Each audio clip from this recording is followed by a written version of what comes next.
आंदोलनों को लेकर के देखा गया है कि सत्ता में बैठे तमाम लोग यानी कि सत्ताधारी लोग आंदोलन और धरने प्रदर्शन को लेकर के रूढ़ हो गए हैं। वह आंदोलन चाहे सीए एनआरसी का हो या फिर वह आंदोलन किसान आंदोलन हो या बिहार सरकार और बिहार राज्य में होने वाला कोई भी आंदोलन, वह चाहे ऑपरेटरों का हो, शिक्षक अभ्यर्थियों का हो, बीपीएससी अभ्यर्थियों का हो या फिर नियोजित शिक्षकों के धरना प्रदर्शन जो नियमित करने को लेकर के हो, इस तरह के कई आंदोलनों को आप देखे होंगे जिसको लेकर के सरकार और सत्ताधारी लोग रूढ़ होते गए हैं। आपको बताएं कि जिले व प्रदेश में चल रहे पिछले 33-34 दिनों से आंगनबाड़ी सेविका सहायिकाओं का आंदोलन जो 5 सूत्री मांगों को लेकर के धरने और आंदोलन पर बैठी हुई हैं, अपने आंदोलन का एक प्रारूप बना करके पहले वे लोग अपने प्रखंड कार्यालय पर बैठी हुई थी 15 दिनों तक। उसके बाद जिले के तमाम मंत्री विधायक सांसद को अपना मांग पत्र सौंपा है। और इसी बीच आपको बताएं कि जब बिहार के उप मुख्यमंत्री और स्वास्थ्य मंत्री तेजस्वी यादव थावे मंदिर में आए थे, तब वहां पर भी आंगनबाड़ी सेविका सहायिकाओं का एक टीम जाकर के अपना ज्ञापन सौंपा था। आगे बढ़ते हुए आपको एक चीज और बता दें कि पिछले दिनों गोपालगंज जिले के बैकुंठपुर विधानसभा क्षेत्र अंतर्गत बृजकिशोर नारायण सिंह के जयंती समारोह में एक कार्यक्रम रखा गया था। उस कार्यक्रम में कई सांसद, मंत्री, विधायक और पूर्व मंत्री विधायक सांसद पहुंचे हुए थे और वहां पर भी आंगनबाड़ी सेविका सहायिकाओं द्वारा अपनी 5 सूत्री मांगों को लेकर के एक मांग पत्र सौंपा गया है। उस मांग पत्र के बारे में आगे बताएंगे। बृजकिशोर नारायण सिंह के जयंती समारोह में जो कार्यक्रम हुआ है, जो वहां से बातें निकल करके आई है, उसके बारे में भी आपको बताएंगे। उससे पहले नमस्कार, मेरा नाम मनमित है और आप जनता न्यूज नेटवर्क देख रहे हैं। बृजकिशोर नारायण बाबू बैकुंठपुर के धरोहर रहे हैं। आपको बताएं कि जब बृजकिशोर नारायण सिंह वहां पर विधायक हुआ करते थे और उसी समय जेपी आंदोलन शुरू हुआ था, तो अपनी विधायकी को छोड़ करके जेपी आंदोलन में सक्रिय भूमिका निभाने वालों में से बृजकिशोर नारायण सिंह थे। बाकी आपको बताएं कि बृजकिशोर नारायण सिंह के ही पुत्र हैं मंजीत कुमार सिंह, जो बैकुंठपुर विधानसभा से 2 बार विधायक रहे हैं और उन्हीं के पिता के पुण्यतिथि को लेकर के एक जयंती समारोह मनाया गया था। और उस समारोह में ये तमाम मंत्री, विधायक, सांसद, जो उसमें कई पूर्व के भी मंत्री हैं, कई पूर्व के भी सांसद थे, ये तमाम लोग उस मंच पर बैठे हुए थे। और इसी बीच आंगनबाड़ी सेविका सहायिका अपनी 5 सूत्री मांगों को लेकर के वहां पर भी मद्य निषेध विभाग के मंत्री सुनील कुमार, जिले के वर्तमान सांसद आलोक कुमार सुमन, उसके बाद से बैकुंठपुर के पूर्व विधायक यानी कि बृजकिशोर नारायण सिंह के पुत्र मंजीत कुमार सिंह को भी अपना ज्ञापन सौंपा है। वहां पर मौजूद लेसी सिंह मंत्री लेसी सिंह को भी ये लोग अपना मांग पत्र सौंपे हैं। आपको बताएं कि बिहार सरकार आंगनबाड़ी सेविका सहायिकाओं से अपना एडिशनल काम देकर के करवाती है, चाहे वह पोलियो पिलाना हो, कोरोना काल में ड्यूटी करना हो, कुपोषण दूर भगाना हो या फिर मतदाता जागरूकता कार्यक्रम चला करके बीएलओ का काम करना हो। इन तमाम कामों को बिहार सरकार और राज्य सरकार करवाती है। और जब इस पे इसका पेमेंट और इस काम का मेहनताना की अगर बात करिएगा तो बहुत ही कम और कभी कभी नहीं मिलने जैसी स्थिति हो जाती है। और आपको बताएं कि पिछले महीने के 29 सितंबर से एक आंदोलन का प्रारूप बना करके जिले व प्रदेश की तमाम आंगनबाड़ी सेविका सहायिका अपने मानदेय को लेकर के धरने पर बैठी हुई थी। बृजकिशोर नारायण सिंह के जयंती में जब आंगनबाड़ी सेविका सहायिका वहां पर पहुंची, तब उन्होंने मंत्री को, विधायक को, पूर्व विधायक को, तमाम लोगों को अपनी बातें कही, अपना मांग पत्र सौंपा और तमाम लोग ऑफलाइन सेविका सहायिकाओं को इस बात का आश्वासन दिया कि हम आपकी मांगों को लेकर के विधानसभा में, और यहाँ के सांसद आलोक कुमार सुमन ने कहा कि हम लोकसभा में आपकी आवाज को बुलंद करेंगे, आपकी मांगों को लेकर के हम सरकार से बात करेंगे। मन से भाषण देते हुए लेसी सिंह ने कहा, राज्य सरकार जात पात से ऊपर उठ करके सबके लिए काम कर रही है। वहीं पर आलोक कुमार सुमन ने बृजकिशोर नारायण सिंह के जयंती में उपस्थित होकर के मन से यह कहा कि बिहार सरकार कई कल्याणकारी योजनाओं को चला करके गरीबों तक लाभ पहुंचा रही है। वहीं पर जब मंजीत सिंह मंच से बोलने के लिए आए, तब उन्होंने कहा कि भले ही मैं अभी विधायक व मंत्री या सांसद नहीं हूं, बावजूद इसके आंगनबाड़ी सेविका सहायिकाओं के मांग को लेकर के मैं बिहार सरकार से, और यहाँ पे तमाम मंत्री विधायक पहुंचे हुए हैं, मैं अपने पार्टी के इन तमाम वरिष्ठ नेताओं से यह आग्रह करता हूं कि आप लोग जाकर के विधानसभा में, लोकसभा में आंगनबाड़ी सेविका सहायिकाओं की मांगों को लेकर के आप लोग आवाज बुलंद करेंगे। मंजीत सिंह ने यह भी कहा है कि बैकुंठपुर के लिए और जिले के लिए हम हमेशा और जनता के हित के लिए काम करते आए हैं। अगर आंगनबाड़ी सेविका सहायिकाओं का मानदेय मेरे प्रयास से बढ़ जाता है तो हम इसके लिए जरूर सरकार से बात करेंगे, माननीय मुख्यमंत्री से भी बात करेंगे। और आप तस्वीरों में, फोटो विजुअल में आप देख रहे होंगे कि बिहार सरकार में मद्य निषेध विभाग के मंत्री हैं सुनील कुमार। सुनील कुमार को भी ये तमाम सेविका सहायिका अपनी मांग पत्र सौंप रही है। आलोक कुमार सुमन जो जिले के सांसद हैं, उनको भी अपना मांग पत्र सौंप रही रही है। और वहीं पर महिला मंत्री लेसी सिंह को भी आंगनबाड़ी सेविकाओं ने अपना मांग पत्र सौंप करके और अपनी 5 सूत्री मांगों को मनवाने का सरकार से आग्रह किया है। हालांकि उस मंच पर मौजूद तमाम लोगों ने आंगनबाड़ी सेविका सहायिकाओं को लेकर के यह आश्वासन दिया है कि हम जैसे ही विधानसभा सत्र शुरू होगा, लोकसभा सत्र शुरू होगा, तब हम आंगनबाड़ी सेविका सहायिकाओं का यह 5 सूत्री मांग, इन मांगों को लेकर के वहां आवाज बुलंद करेंगे और आपकी बातों को सरकार तक पहुंचाने का काम करेंगे।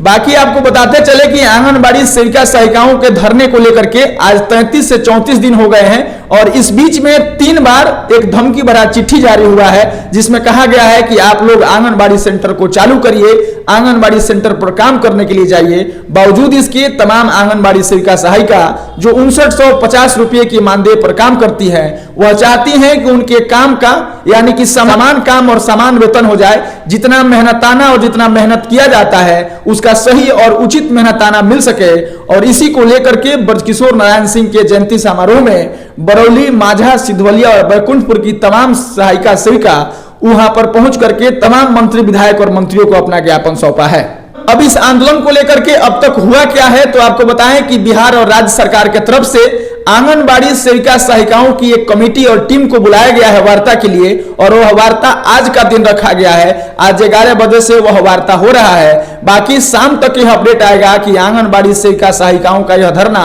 और धरने को लेकर के राज्य सरकार की तरफ से जो वार्ता के लिए टीम बुलाई गई है, उस वार्ता में क्या कुछ निकल करके आ रहा है, उसके बाद से इस वार्ता में किस बात पर संशोधन करके और किस बात पर सहमति बनी है, यह अपडेट जो है शाम तक आएगा। और जैसे ही अपडेट आएगा आपको हम उससे रूबरू जरूर कराएंगे। बाकी आपको बताएं कि मंजीत सिंह के पिताजी ब्रजकिशोर नारायण सिंह बैकुंठपुर उनकी कर्मभूमि रही है और बैकुंठपुर से वह विधायक भी रहे हैं, समता पार्टी के कह सकते हैं कि संस्थापक सदस्य भी रहे हैं। और उनके पुत्र मंजीत कुमार सिंह वहां पर 2 बार विधायक रहे हैं और उन्हीं के पुण्यतिथि समारोह में तमाम लोग पहुंचे हुए थे। और उन तमाम गणमान्य अतिथियों के बीच इन 4 प्रखंडों की सेविका सहायिका जाकर के अपनी 5 सूत्री मांगों को रखा है। अब ब्रजकिशोर नारायण सिंह के जयंती को लेकर के आपसे बता दें कि नागालैंड व केरल के पूर्व में राज्यपाल रहे निखिल कुमार वहां पर आए थे और उन्होंने कहा कि राजनीतिक छवि यानी कि ब्रजकिशोर नारायण सिंह का जो राजनीतिक छवि रहा है वह ताउम्र राजनीति में रहने के बाद भी बेदाग रहा है। ब्रजकिशोर नारायण सिंह के जयंती में वहां पर बगल में सरदार वल्लभ भाई पटेल का भी तस्वीर लगा था। निखिल कुमार ने सरदार वल्लभ भाई पटेल के भी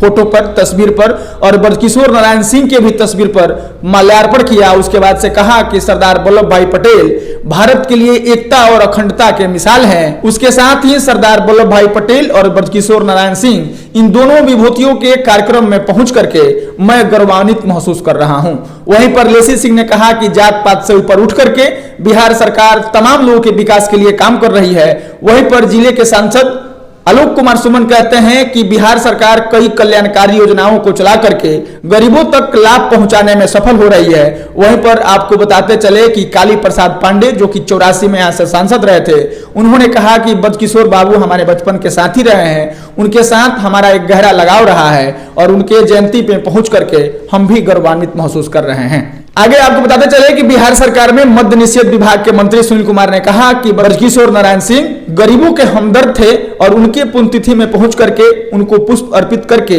मैं भी गर्व महसूस कर रहा हूं। बाकी ये तमाम लोग जो ब्रजकिशोर नारायण सिंह के जयंती समारोह में पहुंचे हुए थे और वहीं पर आंगनबाड़ी सेविका सहायिकाओं का मांग पत्र लेकर के उन तमाम सेविका सहायिकाओं को इस बात से आश्वस्त किए हैं कि आपकी आवाज को, आपकी मांग को हम लोकसभा और विधानसभा में जाकर के बुलंद करेंगे, आगे बढ़ाएंगे, ताकि आपका मानदेय बढ़ सके, आपका धरना समाप्त हो सके और पुनः उसी समय और उसी अंदाज में आंगनबाड़ी सेंटर चल सके। इसके लिए हम सरकार से बात भी करेंगे। बाकी अब इस खबर के अंत में आपसे एक बात कहना चाहेंगे कि सरकार की नीयत में संशय तब होने लगता है जब सरकार एक तरफ बैठ करके बंद कमरे में नारी को सशक्त करने का, महिलाओं को सशक्त करने का बात कहती है। यह कहती है कि नारी को तमाम कामों में, तमाम विभागों में आरक्षण दिया जाएगा, लेकिन जब एक तरफ नारी, वही नारी जो आंगनबाड़ी सेविका सहायिका है, बैठ करके धरने देती हैं, अपने मानदेय को लेकर के बैठी रहती हैं और तब कोई पूछने के लिए नहीं आता है, तब कहीं ना कहीं सरकार की नीयत पर यह शक पैदा होने लगता है। हालांकि मंजीत कुमार सिंह के घर पे जाकर के ये तमाम आंगनबाड़ी सेविका सहायिका एक बार पत्र दी थी।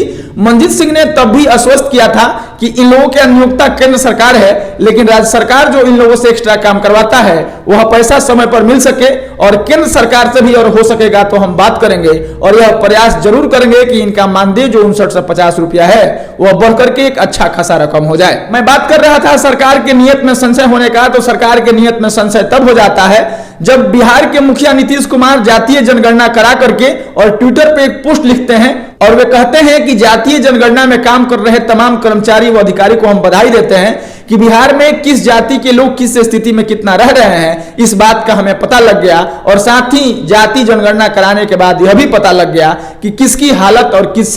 किसकी हालत कैसी है, जिसके लिए हम यहाँ बैठ कर योजना बना सकते हैं। यह संशय तब पैदा कर देता है जब आप आर्थिक जनगणना कराएंगे तब भी आपको जाति का पता लग जाएगा, लेकिन आप जाति का जनगणना करा करके आर्थिक स्थिति जान ले रहे हैं तब यह संशय पैदा होने लगता है। कुल मिलाकर के कान इधर से और उधर से पकड़ने वाली बात है। आप जाति जनगणना करा करके नीतीश कुमार ने जो पोस्ट लिखा था जिसमें लिखा था कि जातियों के जनगणना कराने के बाद हमें यह समझ पाए कि किस जाति के लोग और किसकी संख्या कितनी है, और साथ में यह भी समझ पाए कि किस जाति के लोगों की हालत कैसी है। तो आप किस जाति के लोगों की हालत कैसी है इसके लिए आप आर्थिक जनगणना करा सकते थे, और आर्थिक जनगणना कराने के बाद आप यह भी जान सकते थे कि किस जाति के लोग कितने हैं। हालांकि तमाम पार्टियों का अपना अपना राजनीतिक फंडा है, किस पार्टी को हिंदू हिंदू कहना है, किस पार्टी को राम राम कहना है, और किस पार्टी को किसी विशेष मजहब के लिए काम करना है और कहना है, और फिर किस पार्टी को जातीय जनगणना करा करके बिहारियों पर यह एहसान जताना है कि हम आपको बता रहे हैं कि आपकी संख्या कितनी है,